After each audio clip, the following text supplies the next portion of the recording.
Funding for New Mexico in Focus provided by the Nieper Natural History Programming Fund for KNME-TV and viewers like you.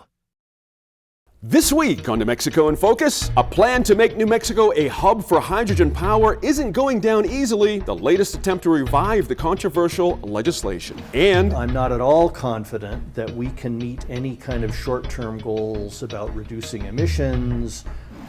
A climate scientist assesses the changes we're seeing in New Mexico and what could happen if action isn't taken soon. New Mexico in Focus starts now. Thanks for joining us. I'm your host, Gene Grant. We're in for a jam-packed week ahead as the deadline for the regular legislative session inches closer. Lawmakers in both chambers are trying to finalize a massive budget plan and an avalanche of other bills covering issues from crime to carbon emissions. A package of voting reforms is moving forward in the state Senate, but without a controversial measure to lower the legal voting age to 16. The legislation would allow voters to receive an absentee ballot each election without having to request one after the first time. It would also automatically register qualified New Mexicans to vote after completing a transaction at the MVD. It would restore the voting rights to felons upon their release and make every statewide election a holiday. In the second half of our show, our line opinion panelists explain why lawmakers might have a tough time passing the package of bills before the session ends. Now, major funding increases for police agencies around the state are likely to pass in the historic $8.5 billion budget plan, but is enough attention being paid to corrections workers? We'll check in with the line in about 20 minutes for their thoughts as the union president at the Bernalillo County Jail warns of an impending staffing crisis. But first, a plan to make New Mexico a hub for hydrogen energy has potentially been revived in the state legislature for a third time. Now, instead of offering tax credits to companies involved in hydrogen development and storage, the new plan would require those businesses apply for funding. It would also create new emission standards for anyone involved in the process. But are those changes enough to win over lawmakers concerned about the long-term environmental impacts of the plan?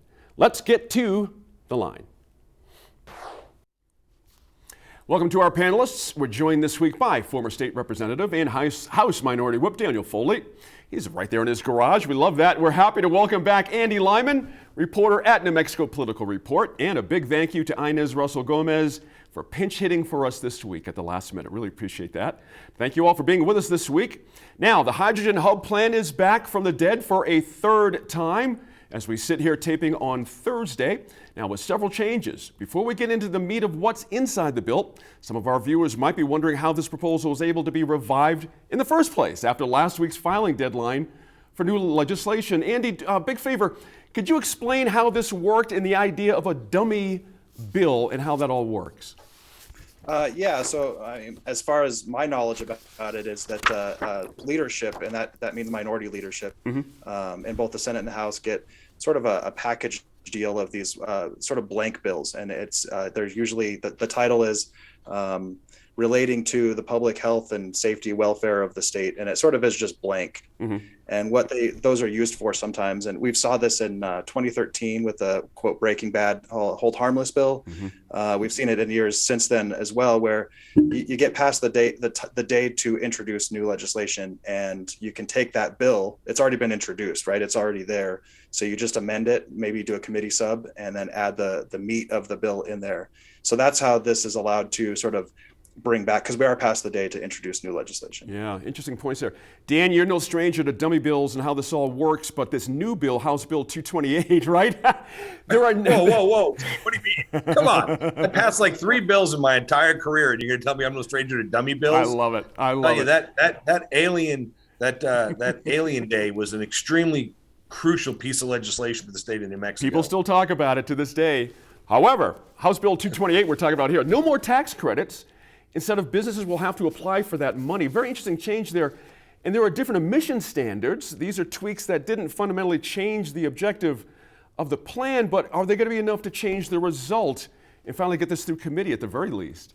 Yeah, I mean, I think it's going to be interesting. I mean, this is, right now, there's a few things right now that there's a rush nationally for progressive Democrats to be the first to do, right? And so this is things that, Republicans, when I say progressive Democrats, I don't mean that like Republicans don't do this also, right? I mean, there's Republicans are in charge. There's a run to do things. You want to be the first state to do something. So there's a desire, I believe, from the fourth floor to see something like this come out, from what I understand, to be out there. The problem is I think what you're witnessing is kind of what's going on in Washington, D.C. right now. The progressive Democrats have a movement. They're kind of in charge. And, it's kind of a battle internally, because here's the thing. It doesn't take a Republican vote to pass anything in Santa Fe. It doesn't take one. They don't need a single Republican vote to pass anything in the House, the Senate, or for the governor to sign. So clearly there's some sort of something that's causing some consternation within the Democrat caucus. And you have to now try to figure out a way to appease the progressive Democrats that say, look, we want all of this stuff, while you're keeping in tow the conservative Democrats, especially from rural New Mexico, which we'll talk more about in a little bit, that are saying, well, hold on a second. I'm not sure if this is something my ranching constituents want or my oil and gas guys want. So there's a constant battle of trying to put all of that stuff together. Whenever you see this happen like this, it just tells you that the Democrats aren't all rowing in the same direction, but eventually they will. Now, lots of times this late in the game, you'll let leadership introduce bills just to kind of keep people happy. Hey, you got your bill introduced. Go ahead and do it. But I don't think they'd be putting this much effort into it if they didn't think they were close to getting something done. Interesting points there. I appreciate that. Inez, the way this has played out has been pretty interesting. Particularly House Speaker Brian Egoff was the one to table that second attempt at this Hydrogen Hub Act. He made that move. There were protests over the legislation outside. There were high school kids protesting outside the Roundhouse. You remember that day? What do you make of the Speaker's tactics in the session so far, particularly on this issue? Well, Dan, I think, is exactly right that there's a split among the Democrats, but it's the progressive Democrats that are against hydrogen, because hydrogen is based on using a fossil fuel, and getting that fossil fuel, natural gas, and all the different things you do to use hydrogen involves fracking. So the environmentalists, who have been some of the governor's biggest supporters, have been against this bill since before she even talked about it. I remember getting emails from different environmental groups before she introduced it saying, watch for hydrogen. There is no clean hydrogen. They view it as the latest clean coal, which was not clean. And as the last gasp of of oil and gas trying to stay alive and be able to produce things. So Egoff, I think, understands who supports Democrats in New Mexico and knows it's not ready for prime time. At least that's my reading of it. I haven't spoken to him, and he tabled it. The governor, I was told, is so committed to getting something done that she's going to keep coming back, and she's very persistent. Right. My take from a political viewpoint is, why do you want to make angry some of your biggest supporters, which are the environmental groups? Because they are not in favor of this at all. That's an interesting point. Jason Sandell is somebody who wrote a pro-hydrogen editorial, the Republican from Farmington. So those are the kind of people who are for hydrogen. Interesting points there. Go ahead, Andy. Yeah. What was Dan? My fault. Go ahead. Sorry. So Jason's a Democrat. He's not a Republican. You're right. Sorry. I thought he's conservative, though. Yeah. So I think that Inez is sort of right, but I think the problem is the difference, which we'll talk. I think now's a good time to bring up the difference between rural and urban Democrats in New Mexico, right? I mean, you got folks. She's right.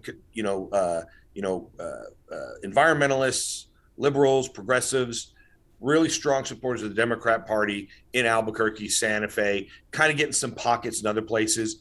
I'm going to tell you right now, if you're a Democrat running for office in southeastern New Mexico, northwest New Mexico, those aren't your friends, right? They may be you guys that show up and vote for you, but that's not whose door you're knocking on to raise funds. That's not whose door that your Republican opponent's going to be knocking on.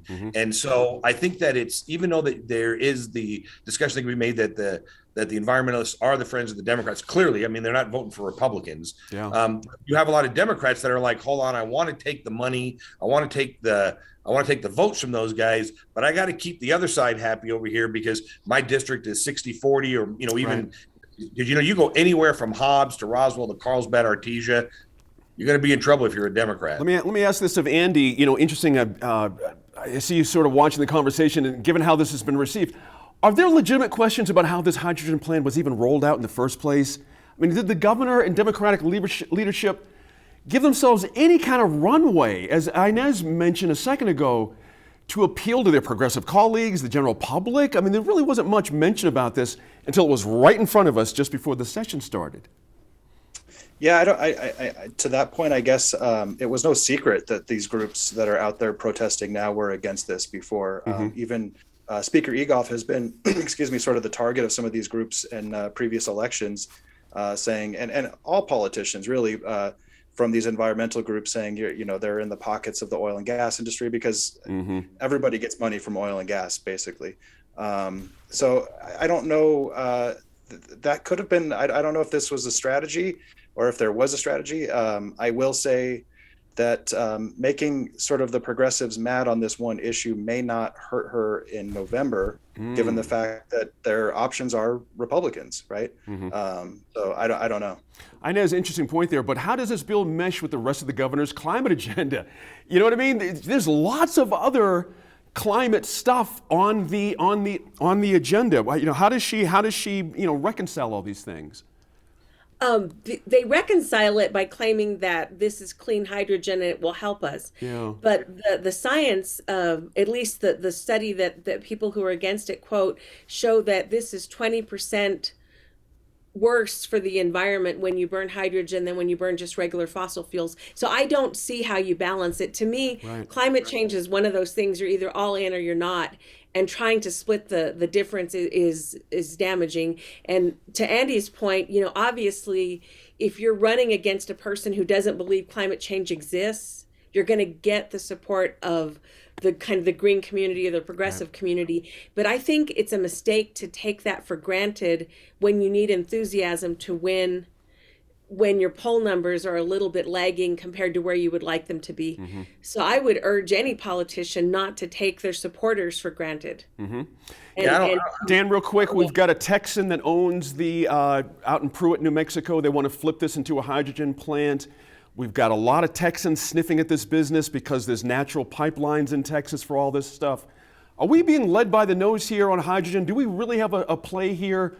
Or market force is going to make New Mexico sort of an also-ran on this? Yeah, I mean, look, we're a market force in a lot of things that people don't realize. I mean, you got to remember when the brownouts happened out in California, there were some real discussions in New Mexico. We're a big interchange for stuff going from Texas west and stuff coming down from Wyoming heading east. There's big interchanges up in Farmington, New Mexico. So we have the ability to be a big player. I think one of the things that we have to remember as well is that, we like to, I'm not accusing anybody on the show, the environmentalists like to rail against the oil and gas community, but then all the same environmentalists want the oil and gas community's taxes to pay for full day kindergarten and all the other programs. And I think the governor is in a unique position, right? She has to not only appease to her base, as most people learn in politics, there's also a point she has to govern, right? She has to say, hey, listen, I'm wanting to deliver on crime packages and education packages. That money has to come from somewhere. And, just one day hoping the oil and gas industry is gone out of New Mexico. There's nothing on the horizon to replace the oil and gas industry, that amount of money today. People hope cannabis is going to be that, moving in that direction. But I don't think we're being led by anybody. I think that, there's lots of things in Texas has, they're a lot more forward thinking on their progressiveness with oil, gas drilling and things that they're doing. When we started getting hard on drilling in New Mexico, everybody went right across the border and started horizontal drilling right into New Mexico, sucking the oil out. We got no taxes for it. So, I mean, I think we need to be on the cutting edge of some of these things that we're looking forward to. I mean, we're looking at, we had our name mentioned. We'll see what happens. For the Tesla stuff. Just because I'm running out of time here, Dan, sorry about that. Obviously, Energy Secretary Granholm was in town a few months ago. There's a lot of activity here. We'll see what happens. Thank you all for your perspective on that issue. We'll check back with you in about 10 minutes for an update on the crime-fighting legislation in the Capitol and a potential staffing crisis at the Bernalillo County Jail. But up first, we check in with Representative Melanie Stansbury and her work in Washington, D.C. Much of that effort builds on her years of experience in water planning. She recently caught up with environment reporter Laura Paskus to talk about a new bill that would improve water quality for tribes. The two also talk about climate change and why it so rarely rises to the top of concerns for lawmakers. Representative Stansbury, thank you so much for joining me today. It's wonderful to be here with you. Thanks so much for having me. Yeah, it's great to see you. So in December, you introduced the Water Smart Access for Tribes Act. If this were passed, what would it mean for New Mexico's tribes? So the reason why we introduced this bill is that there's so many programs out there that help to support our communities in building out water infrastructure, water conservation projects, and things like that. But one of the major barriers is that they often require a federal cost share. So the community actually has to bring money to the table as well. And what we found is that over history, especially with this program, many of our tribal communities have really found that as a barrier to access. And so this bill would help to waive that cost share so that more of our tribal communities can access those grant programs. And are these grants for water quality or water quantity or both?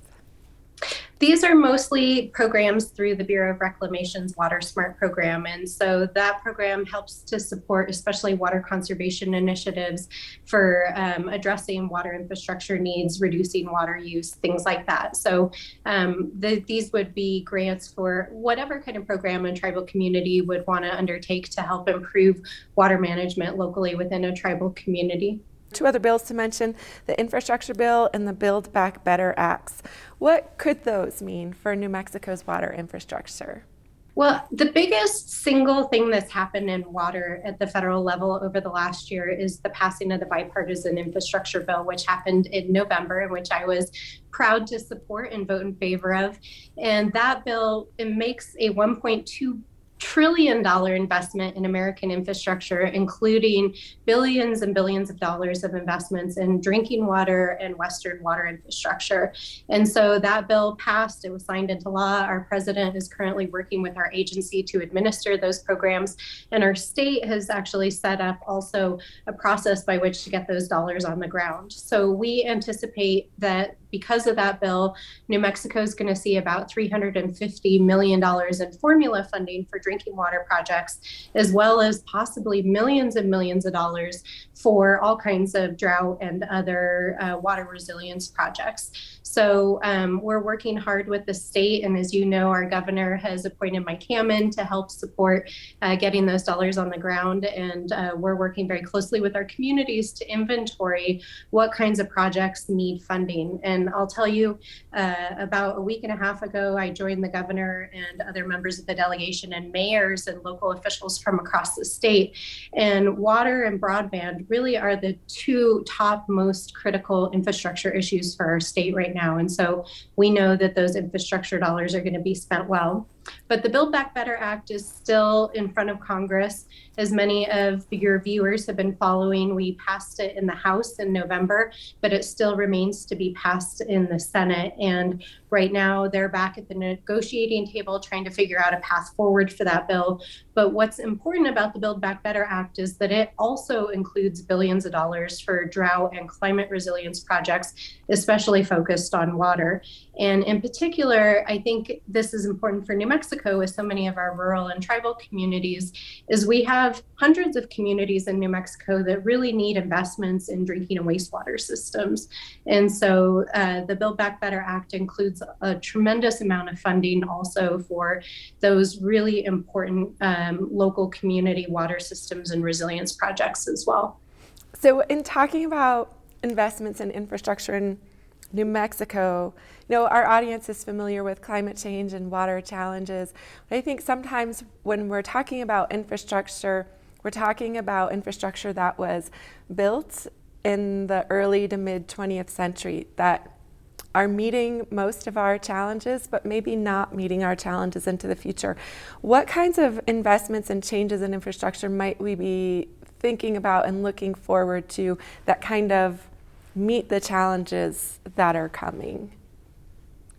Yeah, so I think, as we say here in New Mexico, water is life. We know that water is at the heart of our communities, and we have ancient water systems across our state. Our indigenous communities have built amazing water infrastructure and practices that continue to this day. Our acequias are still a vital part of our culture and our way of managing water in the state.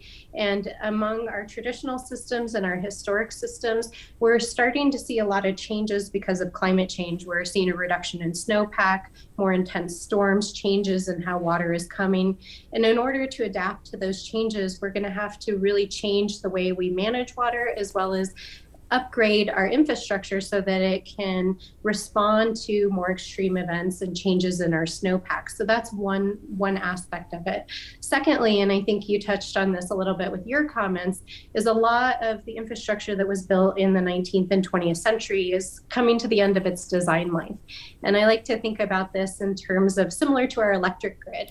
We built it at a certain time, it served its purpose, and now it's kind of coming to the end of its life. And as we're thinking about the impacts of climate change and drought and our new needs around water and water security, we are going to really need infrastructure that can be managed in real time, that uses the best science and technology and data to do so, and that is integrated with our traditional systems and restores our ecosystems and protects our rivers, which are so vital to the health and well-being of our communities as well.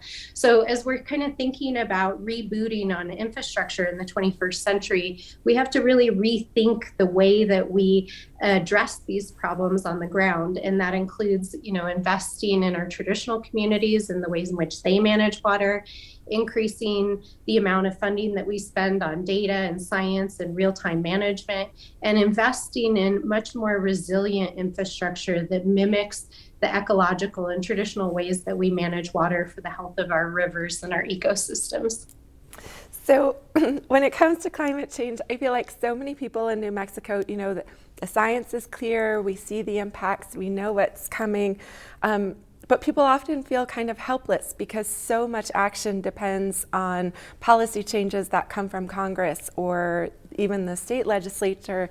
And you've worked on Capitol Hill, you've been a state Congresswoman, now a member of the federal delegation, and you've been such an expert and an advocate on water issues. But I have to ask, why do you think that climate change and water planning so often don't rise to the top of action and issues for elected officials? I think it's one of the big questions of our time is that climate change is such a complex challenge. And, as I talk to people across our community, I know that climate change is at the forefront of so many people's minds. I get asked about it every day. How do we address it? How do we deal with the crisis in front of us? Is there still time? Are we going to be able to address the crisis? And I think that water in particular is so integral to every aspect of our life, our culture, our identity, our survival.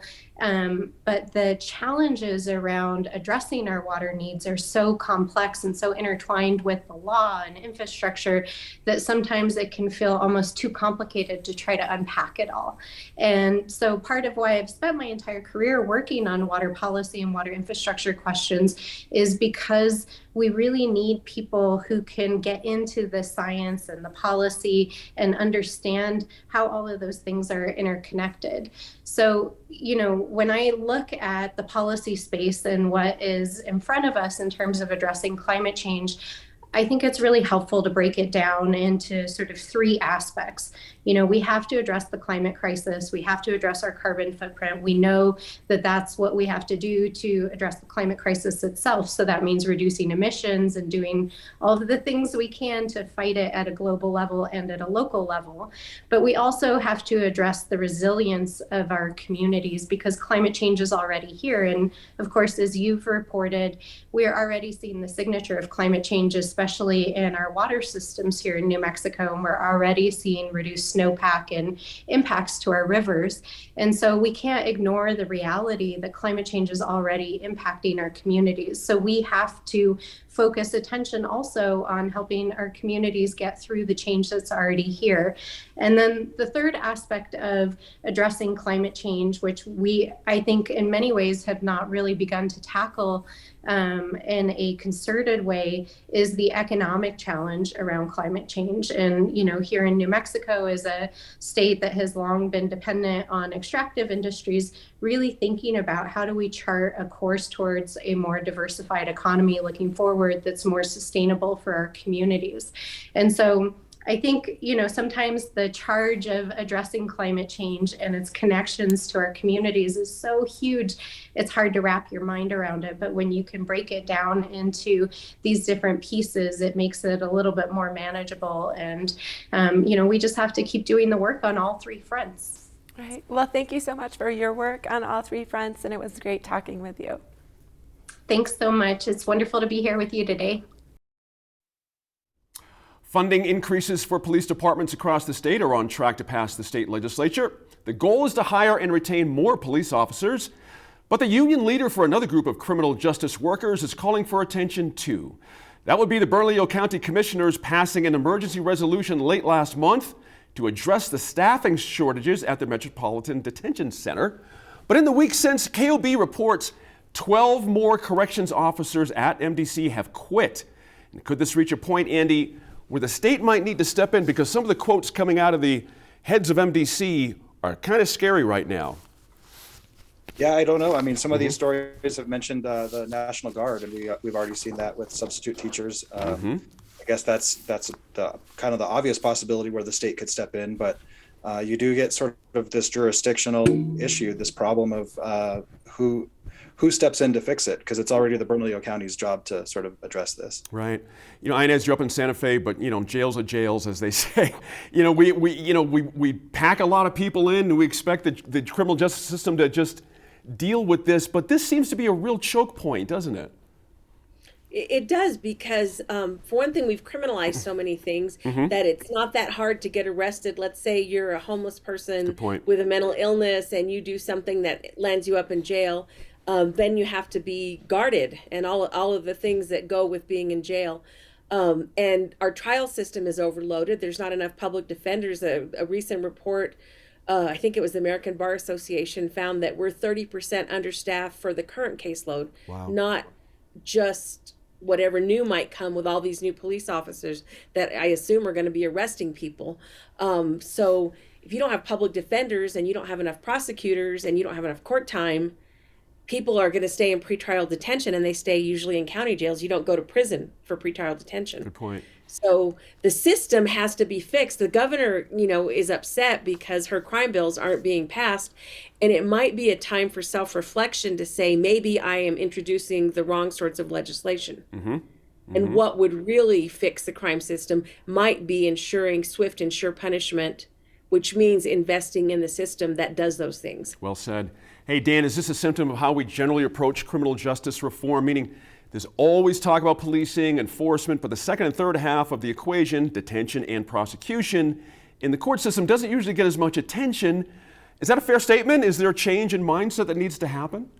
I mean, I think it gets attention. I think it's not attention that people really want to talk about, right? I mean, it's hard to go back to your constituents and say, hey, I've improved the prison system and made it better. Most people think everybody should be locked up, thrown away, the key thrown away, and it should be a hard time. I think there's some easier fixes here, right? I mean, we're having these conversations where, look, we have both ends of the extreme here, right? Everybody agrees that some guy gets pulled over, nonviolent offender. This guy shouldn't be thrown in jail waiting 8 months to go to prison, right? The flip side is no one's advocating that a guy who's the third time before the courts for rape and murder should be turned out in 24 hours. Right. And so we've got to come right.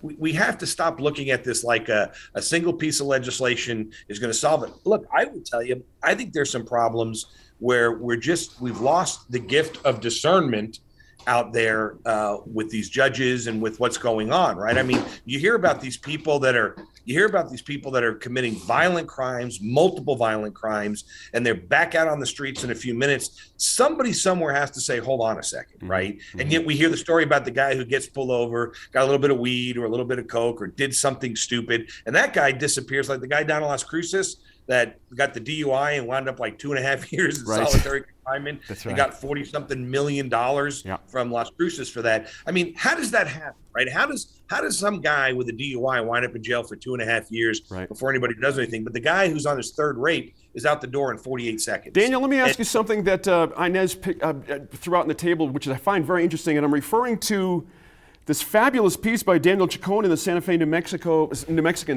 guys. The headline, Gov, legislature's inability to tackle crime, quote, defies explanation. And Daniel, let me read you a quote from the governor. Quote, I am deeply troubled and frustrated by the legislature's reluctance to take meaningful action, and New Mexicans should be outraged. Meaning these crime bills are going nowhere. Is this a preemptive strike here? Why is she out before the session's even over? It's happened for years. Listen, you have to realize the legislature, there's a large makeup of attorneys, both criminal defense attorneys, former prosecutors. There's folks that have been in other positions like mayors and county commissioners. So you have a real battle of folks that are like, listen, we got to make these laws, this is my opinion, okay? I think there's a lot of folks in the legislature that want to make some of these laws ambiguous so that there's a reason to get a lawyer and a reason to go fight it and a reason why you don't get convicted of DUIs 15 times. And there's other people that are like, well, wait a minute, why don't we just make these things pretty clear? And I think the governor is realizing we are on a slippery slope in New Mexico with crime. It is one of the few issues that is bipartisan right now in this state. You go out there and you see Democrats, Republicans, conservatives, liberals, urban and rural, that are saying enough is enough with the violent crime. I mean, when we're leading the nation, not per capita in car theft, when you got murder the way it is, when you got these massive problems with crime that are not just people breaking into a house anymore, right? We had a big hullabaloo when RJ Berry was running for mayor about, property crimes. It's now escalated into serious violent crime. That's right. And people rally behind that. And the sad part is, at the end of the day, when you have crime like it is right now, constituents don't want to see a thoughtful, methodical process. I'm going to move on from that. I hear your point, though. Andy, the idea, I'm still on this idea that the governor is out there. Next Thursday is when this thing ends. She's already out there preparing the public that what she proposed, we should all expect, is not going to happen. But this is an election year and an upcoming election cycle. Is it as big of a mess as I'm feeling, or can she just get past this? Well, I think the latest update on this pretrial detention bill is sort of taking out what they're calling the rebuttable presumption, and saying, look, we're going to just sort of be tougher on ankle monitors or the electronic monitoring, and say they're pushing for just to have that real-time data to see where people are at all times.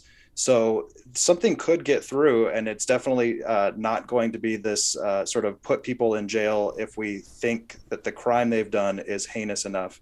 Just a reminder, that's what it is that they're saying if we think that we have enough evidence, and I'm not even sure how the evidence plays into it, if they think that there's a crime that was that bad committed, we can put them in jail. And I think that the compromise, what it seems to be, is if you can call it a compromise, is that they're just going to be tougher on this electronic monitoring, So it could end up being sort of a win for her in this election season, in that that she did her best, she got something through. But Andy, let me ask you this: Albuquerque Mayor Tim Keller told KOB this week that he supports a special session dealing solely with crime. Is that where we're headed to here? It's very, very likely a possibility, because it is election season, and I don't want to, put any motives behind anything, but it is an election season. She's up for election. The mayor, Tim Keller, is not. But it does sort of send a message that they're trying to be serious about something to the folks that are, like Dan said, want some immediate action, and not trying to get some of these root problems for why crime is happening. Gene, you guys got to remember, when you talk about a special session, please. I'm not sure that the governor would be in favor of a special session, because once the special sessions start, she's the only one who's limited from raising money. All of her opponents are out there raising money, campaigning. And so, when people say, oh, it's a political year and the governor is going to want, people running for office are not in favor of the special sessions. Now, I think what you're seeing, though, is crime is an issue, not only here, but across the country. And I think the governor has to get out in front of this and say, listen, I am trying to be tough on crime coming into an election year. There's no doubt that the Republican nominee is going to go after this governor on crime, and you've got to inoculate yourself as early as possible. Doesn't mean you have to have any outcomes. You just got to show up, pretty good fight, show the intent to want to do something, and you can say, listen, reelect me and I'll keep fighting. There you go. Thank you all for that discussion. We'll be back in less than a minute with an update on proposed voting reforms. And with so much left to be done in the final week, I'll ask the question, will we need another special session to handle it? And there's even less trust in in our ability to transition toward a future associated where our energy is driven by renewables, away from fossil fuels. I think there's very little trust in how that's going to work, who's going to be an economic loser, and whether that will all work.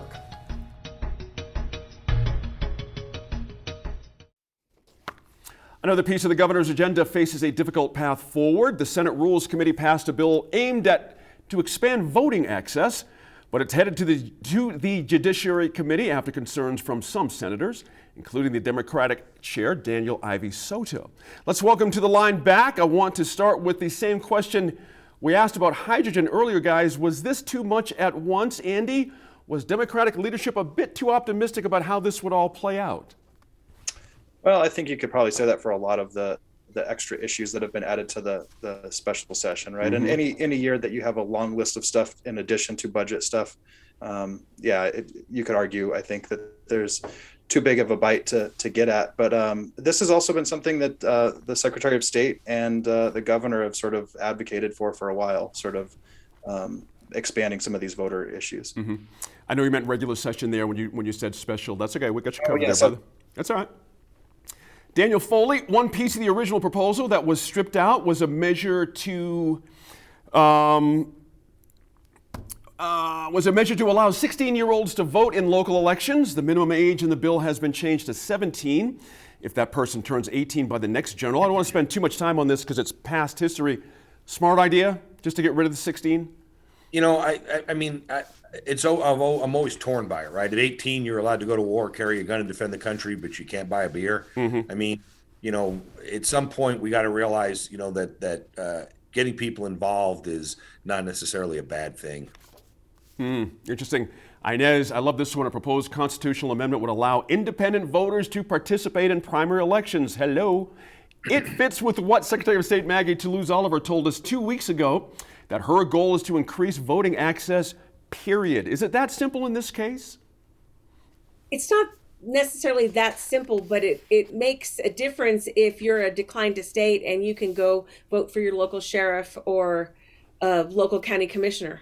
I mean, one way to get around all of this is just to dump primaries altogether and go to a blanket primary in November with ranked choice voting, and you're done. And everybody votes at once. You don't have to pay for 2 elections.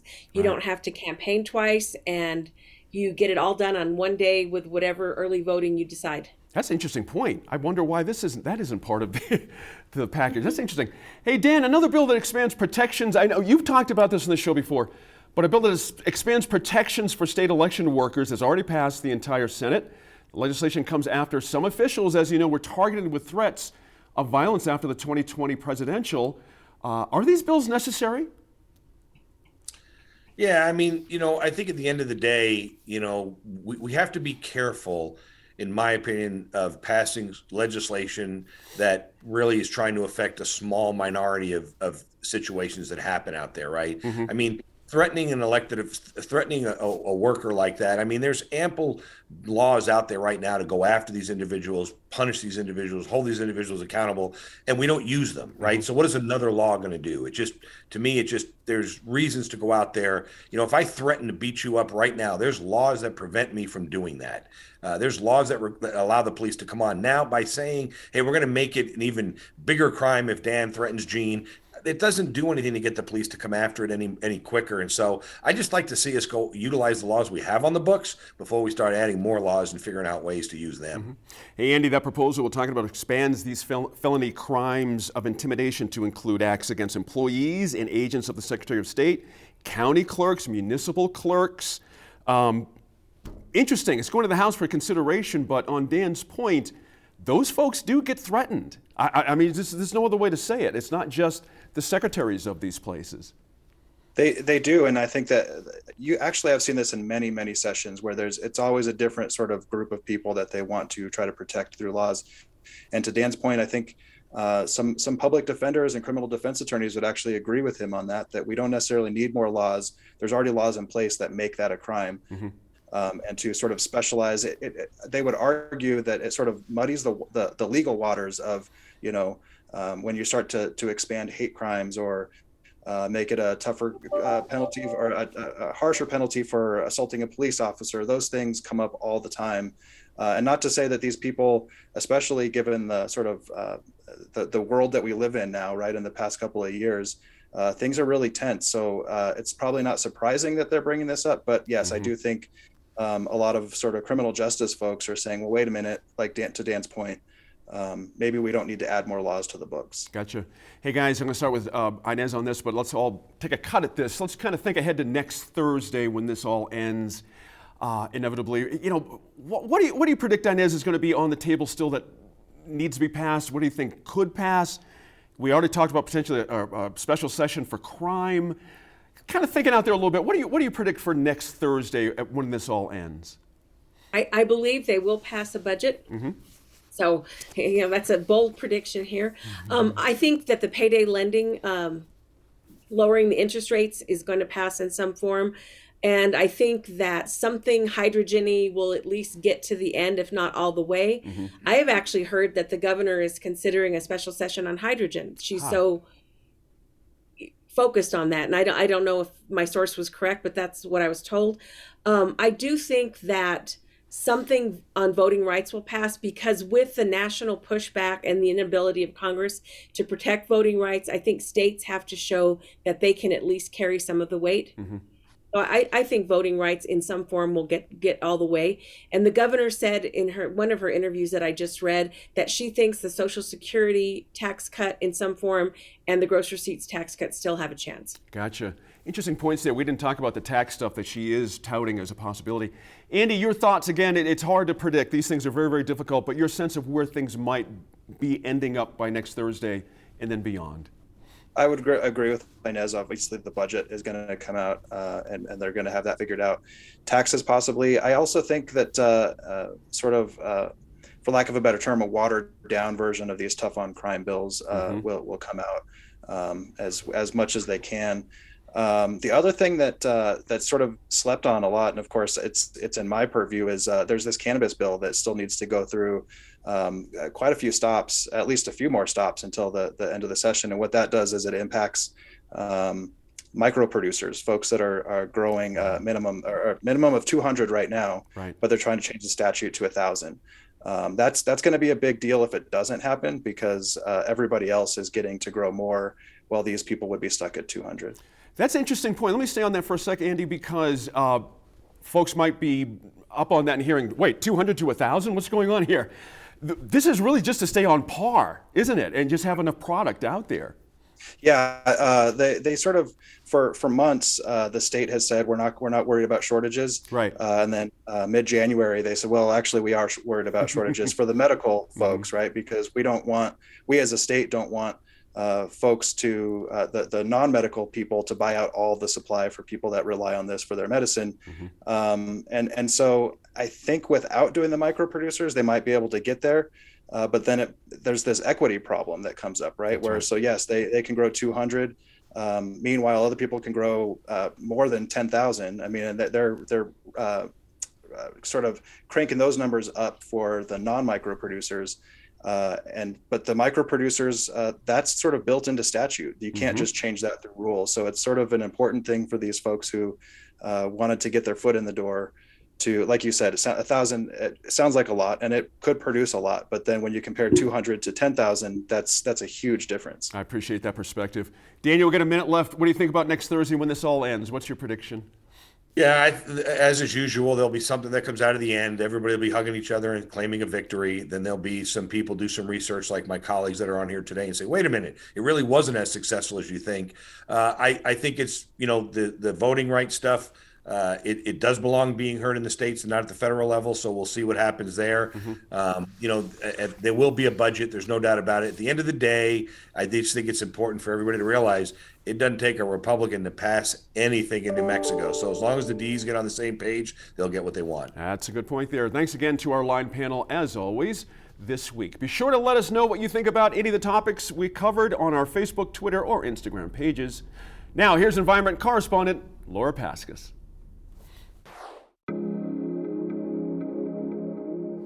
I'm Laura Paskus, and on Our Land this month, I check in with climate scientist Dave Gutzler. He just retired from the University of New Mexico, and we talk about the changes New Mexico is already experiencing and why it's so hard for policymakers and politicians to act on climate.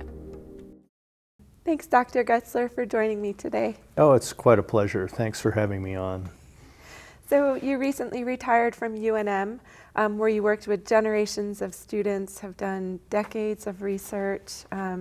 You've spoken to the legislature, community groups, written reports for everyone from the New Mexico Interstate Stream Commission to the United Nations. And if I had to pick one person in the state who I think has done the most to educate us all about climate change and its impacts, that would really be you. So thanks for being here with me today. Well, that's all very kind for you to say, and I appreciate it. From my perspective, I was trying to do my job, and so taxpayers of New Mexico paid me for a quarter century to hold this title called professor and try to do research and educate people, and that's what we try to do. Mm-hmm. Let's start our conversation today with what we've already seen here in New Mexico. And correct me if I'm wrong here, I believe we're 3 degrees warmer than we were in the 1970s.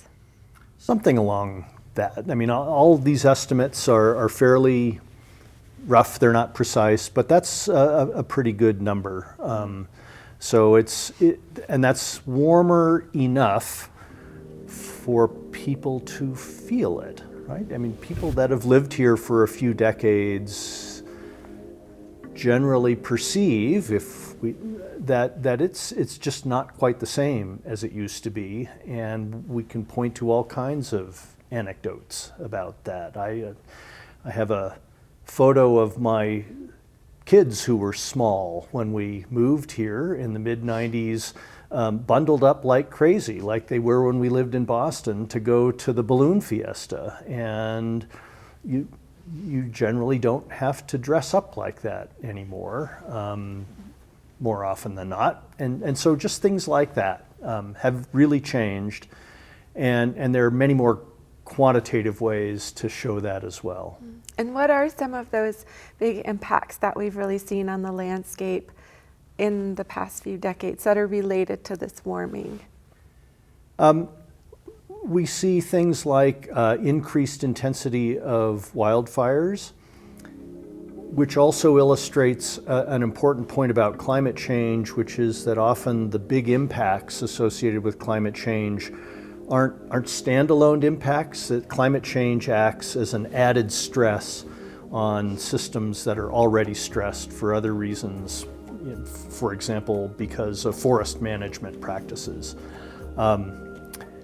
We've seen big droughts, which are of natural occurrence. And since I started working here, a huge body of research has shown that huge droughts are endemic to the Southwest and have been for 1,000 years. But now we think that the impacts of those droughts are more severe because the temperatures have warmed up. So drought that we're in, by some measures, is not the most severe drought that we've seen in terms of precipitation deficits, yet we're setting records for low stream flows. And that's because of this added effect of warmer temperatures. Can you lay out for us some of the future scenarios that you see in the data, whether that's things like related to stream flow in the Gila River, or kind of what some of our landscapes might look like and be like in the coming decades due to warming? The really big impacts that we can project with certainty, near certainty, are that the temperature ought to continue to warm up, because we think that the principal driver of this trend in temperature is increasing greenhouse gases, and they're still going up. And in the Southwest, in the arid climate and in the latitude zone that we're in, that is, the warmer temperatures are associated with a general trend toward aridity, drier conditions. That means that our snow-fed rivers, like the Gila or the Rio Grande or the Pecos, will feel the effects of a reduced snowpack, which is another near certain projection associated with warmer temperatures. So we expect, on average, less water flowing down the major rivers and landscapes drying out with effects on vegetation. And that can have effects on soil erosion and things like that. And so in thinking about, say, Albuquerque, where we are today, in what kind of time frame are we looking at for kind of maybe some big vegetative or temperature changes? Well, plenty of folks would say we're there. And so really what I'm describing is a continuation of trends that we already see in the data. What makes things a little bit hard in terms of both picking out long-term trends in either landscapes or water metrics, and also complicates projections into the future, is that these trends are superimposed on enormous natural fluctuations. So we go back and forth between wet decades or multi-decadal periods and droughts that can also last for decades. And so it's hard to say that in a particular year in the future, things will look like this, because in addition to these trends toward warmer conditions and more arid conditions, we have wet and dry spells that we think ought to continue into the future. So parsing the different time scales of variability and change are really tricky and will continue to be so. Mm-hmm. So I expect that we will still continue to have some wet years just due to natural variability, and the challenge for policymakers is to not let down our guard and eliminate planning toward a drier and warmer future because we just got some relief from natural variability that might be short-lived. Mm-hmm. So I think it's fair to say that climate scientists have kind of been put through the ringer over the past few decades, from, outright climate deniers to sort of people who maybe think like, yep, climate change is a problem, but I'm just going to ignore it. I'm just going to go about my regular day. It's too much to think about. But I think it's been encouraging in the past few years, the number of Americans who understand human-caused climate change is happening, it's rising, as well as the number of Americans who say that they trust climate scientists. And I'm curious, from your perspective, if you've seen that increased trust play out in terms of what we're willing to do in terms of policy or planning or making changes. I have perceived much more confidence in the ability of the scientific community to lay out what's been happening and why, and what is likely to happen in the future. I'm not convinced that trust extends to what we might do about it. In part because we have to be honest when we make our projections that they extend into the future, farther into the future than most people are comfortable, and certainly most policymakers are comfortable dealing with, and that they're fuzzy.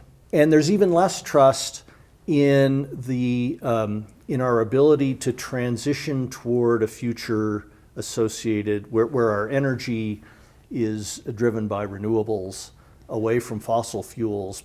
I think there's very little trust in how that's going to work, who's going to be an economic loser, and whether that will all work.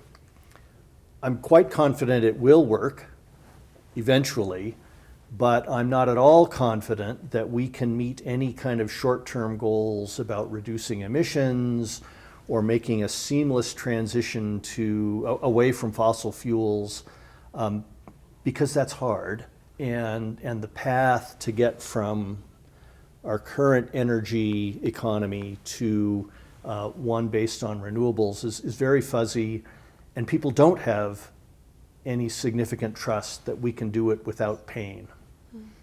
So I always get surprised. I'm like, the governor just had her State of the State address and didn't mention climate change or water planning, and I'm all surprised. Or another legislative session goes past and the legislature doesn't really take on water planning or climate in terms of mitigation or adaptation, but it sounds like maybe you're not very surprised. I'm not surprised because it's hard, and there aren't easy solutions for water planning, for example. I totally applaud the ISC's effort to put together a 50-year water plan, but putting one together and having it implemented with real changes associated with it that really address the risks that we face in terms of our water future is hard. It's politically really hard. And so it doesn't surprise me too much anymore when elected officials who need to face voters in the near term are somewhat reluctant to put real change into place in terms of policy that people think is associated with something might happen in the long term. By this time next Friday night, we might all be looking back in wonder of what might have been in this year's legislative session. As of right now, there are a number of bills hanging in the balance as the clock winds down to noon next Thursday.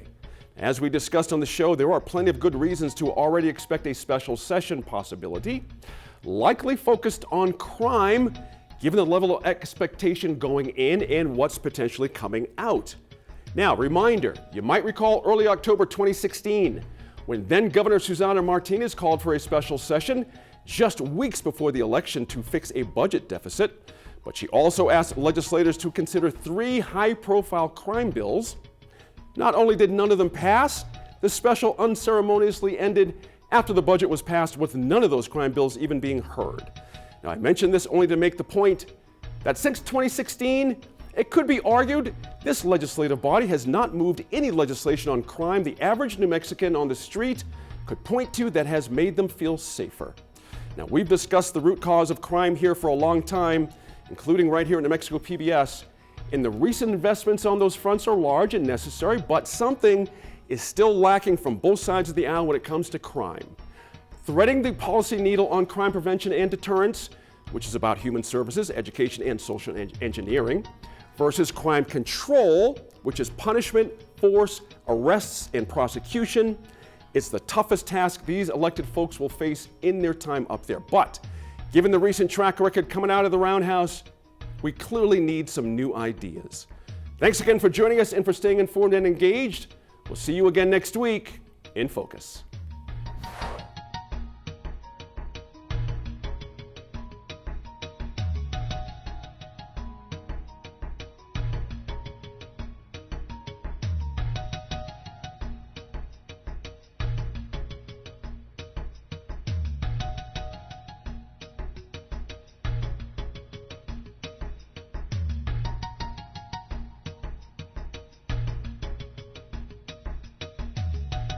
Funding for New Mexico in Focus provided by the NEPR Natural History Programming Fund for KNME-TV and viewers like you.